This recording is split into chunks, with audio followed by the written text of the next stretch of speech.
Hoja ya pili, wafanyakazi wanaponunua yale mabando yao ni mabando kwa matumizi yao, sio mabando kwa ajili ya matumizi ya waajiri. Kweli si kweli? Lakini wanawajibika kutumia zile bando kupeleka taarifa za utumishi, jambo ambalo mwajiri anapokuwa hajaweka fedha kununua bando kwa yule mfanyakazi. Ni hoja ya msingi.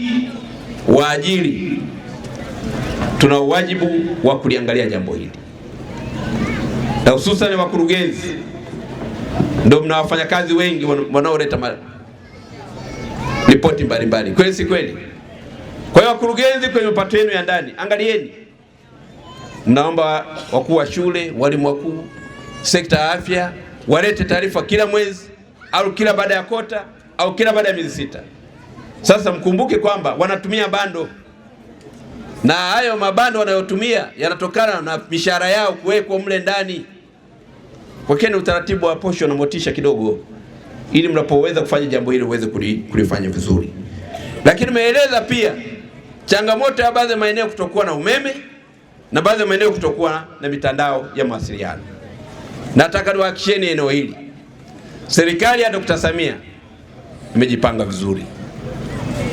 Nyinyi mashahidi, mwaka huu Rais Samia mwezi wa 4 amezindua minara ya mawasiliano kwenye taifa letu zaidi ya minara 750 na kitu.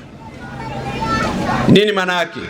Maana yake yale maeneo ambayo yalikuwa yaweze kufikiwa na minara, tayari serikali imelitimiza jambo hili. Tunatambua mfumo wa PEPMIS umeanzishwa na serikali katika kuhakikisha watumishi wa umma wanaongeza ufanisi na uwajibikaji mahala pa kazi.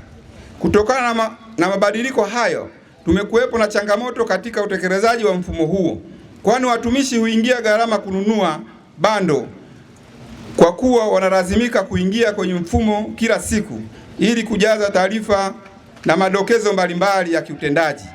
Aidha, baadhi ya maeneo, naomba nirudie, kwani watumishi huingia gharama kununua bando kwa kuwa wanalazimika kuingia kwenye mfumo kila siku ili kujaza taarifa na madokezo mbalimbali ya kiutendaji. Aidha, baadhi ya maeneo hayana mitandao hiyo kusababisha watumishi kushindwa kuwasilisha taarifa zao kwa wakati. Naomba kwa kweli wale waajiri, wakuu wa idara na taasisi wawe wanatekeleza maelekezo ya viongozi ili kuleta unafuu kwa watumishi. Kwa kweli ni kero mtumishi kwenye shughuli za kiserikali kutumia bando lake, kutumia fedha yake, baada ya kufanya mambo yake anafanya mambo mengine, yanakuwa sio na tija. Asilimia kubwa tunatumia hizi simu za kawaida hizi. Sasa wakati mwingine unaweza ukakutwa hauna fedha kwa wakati huo, na kujikuta umekwama kufanya shughuli mbalimbali za kiserikali ambazo unapaswa kufanya.